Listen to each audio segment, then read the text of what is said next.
أعوذ بالله من الشيطان الرجيم پناہ مانگتا ہوں میں اللہ کی شیطان مردود سے۔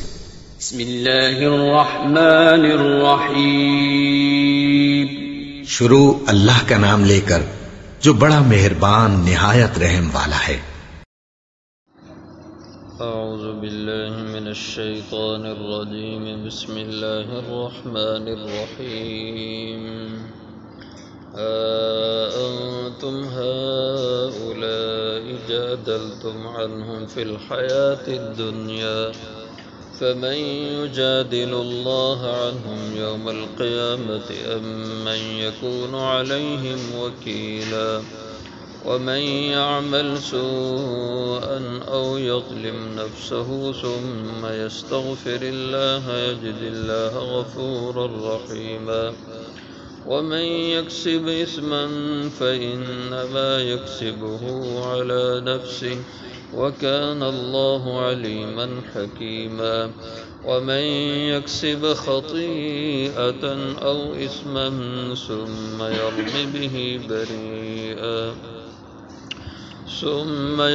به بريئا فقد احتمل بهتانا وإثما مبينا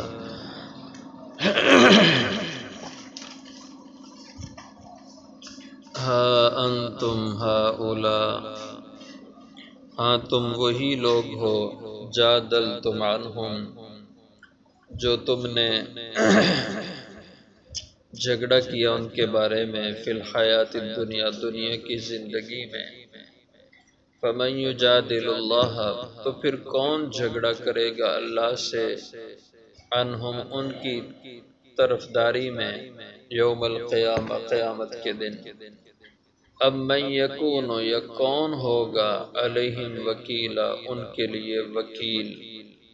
ومن یعمل سوءا اور جو کوئی کرے برائی کا کام او یظلم نفسہ یا اپنی جان پر ظلم کر دے ثم یستغفر اللہ پھر وہ اللہ سے بخشش مانگے یجد اللہ تو پائے گا اللہ کو غفور الرحیم بہت بخشنے والا بہت مہربان ومن یکسب اثما اور جو کوئی گناہ کا کام کرے فإنما یکسبہ پس بے شک اس کا یہ کام کرنا اس کا یہ گناہ علی نفسہ ہی اسی کی جان پر اس کا وبال ہے وکان اللہ علیما حکیم اور ہیں اللہ جاننے والے حکمتوں والے ومن یکسب اور جو کوئی شخص کرے خطیئتا کوئی چھوٹا گناہ او اسمن یا کوئی بڑا گناہ ثم یرم بہ بریا پھر ڈال دے اسے بریا ایک بے گناہ بری و ذمہ آدمی پر فقد احتمل تو پس تحقیق اس شخص نے اٹھایا بہتان الزام و اسم مبینہ اور گناہ واضح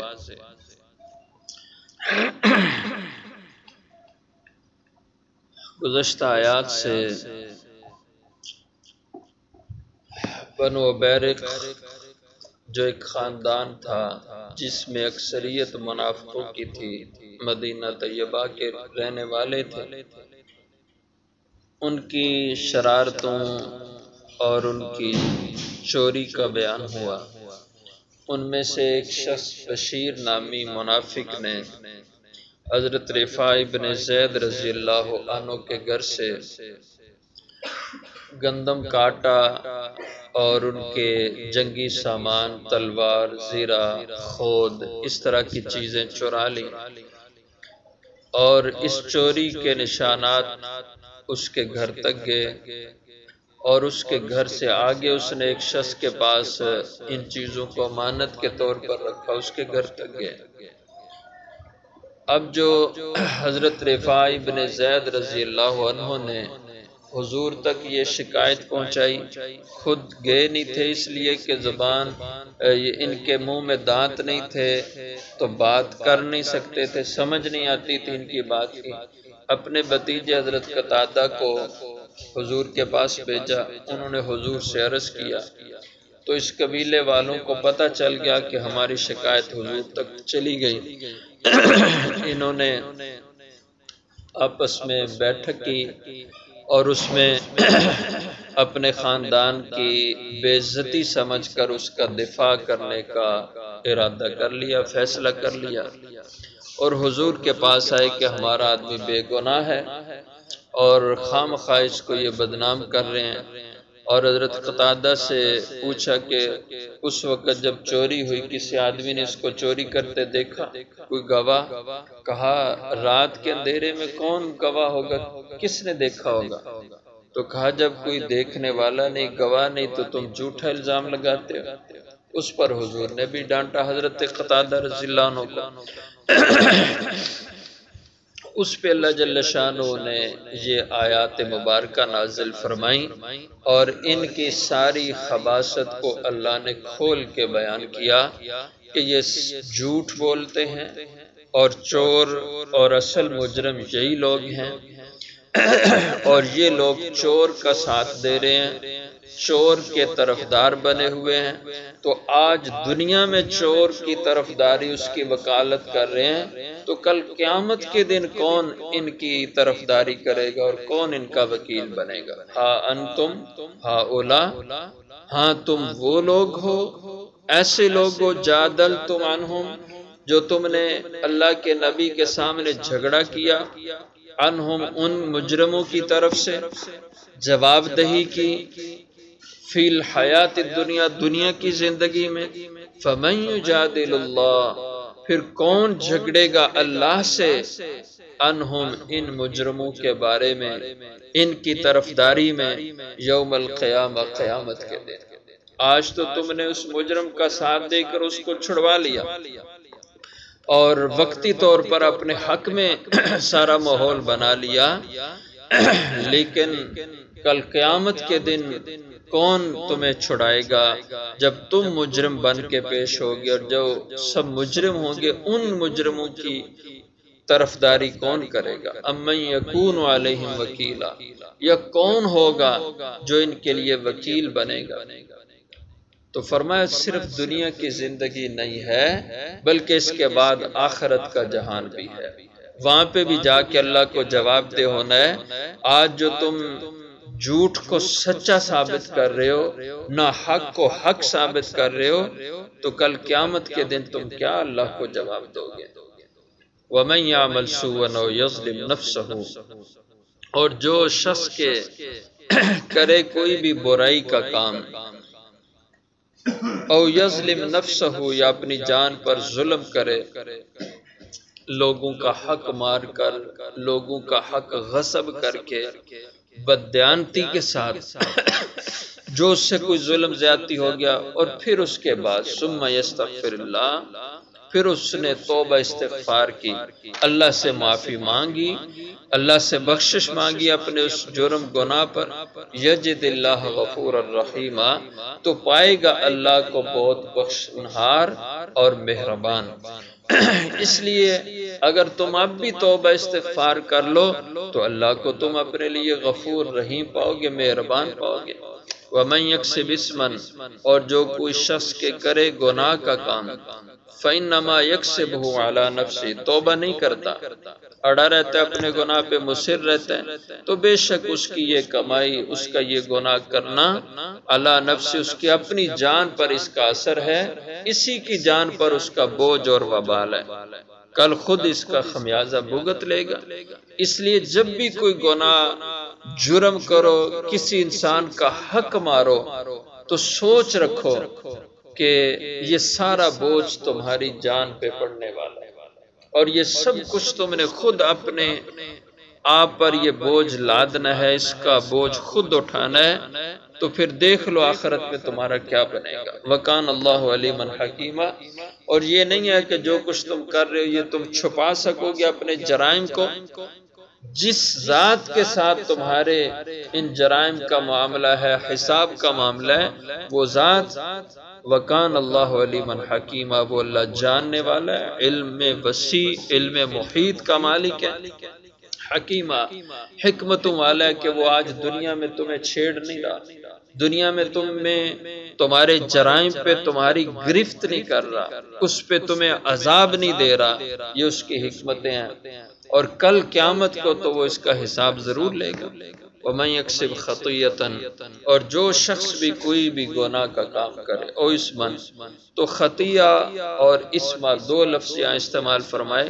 اس لیے مفسرین کرام رحمہ اللہ نے لکھا، تفسیر مظہری میں ایسے لکھا کہ خطیّۃً چھوٹے گناہ، اس سے مراد ہے صغیرہ گناہ، اسمن سے کبیرہ گناہ، بڑے گناہ مراد ہے۔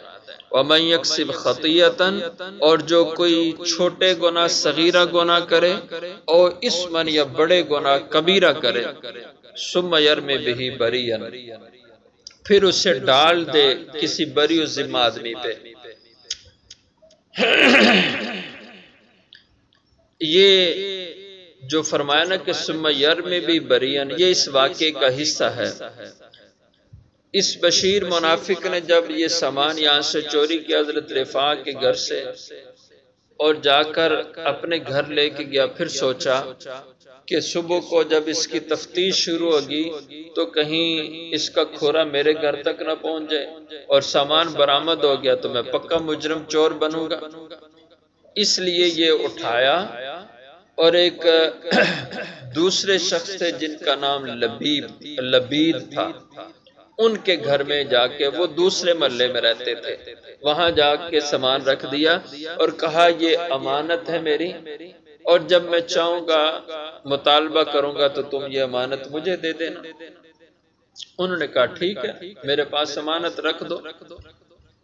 اور جب 1 2 یا 4 دن بعد یہ معاملہ سارا کھلا کہ اس بشیر نامی منافق نے چوری کی ہے اور یہ سامان چوری ہوا ہے، تو وہ آدمی لبید جن کے پاس یہ سامان رکھا تھا، انہوں نے کہا یہ تو سامان سارا میرے گھر میں ہے، اس کا مطلب یہ ہے کہ اس نے وہ سارا سامان چوری کر کے لا کے میرے گھر میں رکھ دیا۔ تو اس نے آ کر حضور صلی اللہ علیہ وسلم کو بتا دیا کہ یا رسول اللہ صلی اللہ علیہ وسلم، یہ جو چوری کا سارا شور میں سن رہا ہوں، وہ سامان تو یہ بدبخت میرے گھر میں رکھ کے آ گیا۔ اور جب اس نے حضور کو بتایا اور حضور اکرم صلی اللہ علیہ وسلم نے ان کو بلایا، ہاں بھائی تم یہ سامان کیسے تم اس کے گھر میں رکھ کے آئے امانت کے طور پر، تو چور تو تم ہو۔ اس نے کہا یا رسول اللہ صلی اللہ علیہ وسلم ایسے تو نہیں ہے، اس کے گھر سے سامان نکل رہا ہے تو پھر آپ سمجھ جائیں نا، چور تو یہ ہے جس کے گھر سے سامان برآمد ہو رہا ہے۔ اب الٹا اسی آدمی کو چور بنا دیا۔ اتنے چالاک لوگ تھے کہ اس قدر انہوں نے شور کیا اس بات پہ کہ اس آدمی کو جس کے پاس امانتاً رکھا تھا اسی کو چور مشہور کر دیا کہ یہ چور ہے۔ تو اللہ جل شانہ نے اس کی وضاحت فرمائی کہ خود گناہ کر رہے ہیں، مجرم خود ہیں، ثم یرمی بی بریئن، پھر اس سارے جرم کا ملبہ ڈال رہے ہیں بریئن، ایک بری و ذمہ بے گناہ آدمی پر۔ فقد احتمل بہتانا، پس تحقیقی ان لوگوں نے ارتکاب کیا بہتان کا، الزام انہوں نے اس آدمی پہ لگایا، اس پہ بہتان لگایا، وَإِسْمًا مُبِينًا، اور کھلا ہوا گناہ ان لوگوں نے کیا کہ مجرم خود تھے اور ایک بے گناہ آدمی کو مجرم بنا رہے ہیں۔ تو یہ ان کی شرارتیں اور ان کی خباثتیں ہیں۔ اس لیے فرمایا کہ آج دنیا کے وقتی منافع کے لیے اپنی آخرت برباد نہ کرو۔ جو پچھلی آیتوں میں اللہ جل شانہ نے آخرت کی جواب دہی اور آخرت کے حساب کی طرف متوجہ کیا ہے، تو آج انسان دنیا میں جو بھی کر رہا ہے، انسانوں کے حق مارتا ہے، لوگوں کے حق غصب کرتا ہے، لوگوں سے زیادتیاں کرتا ہے،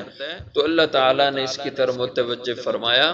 کہ اللہ توبہ قبول کرنے والا ہے، توبہ کر لو، اللہ سے معافی مانگ لو، معاملہ دنیا میں تمہارا صاف ہو جائے گا، ورنہ کل قیامت کو پھر تمہیں ایک ایک چھوٹے بڑے گناہ سب کا حساب دینا ہوگا، اور وہ حساب مشکل ہے۔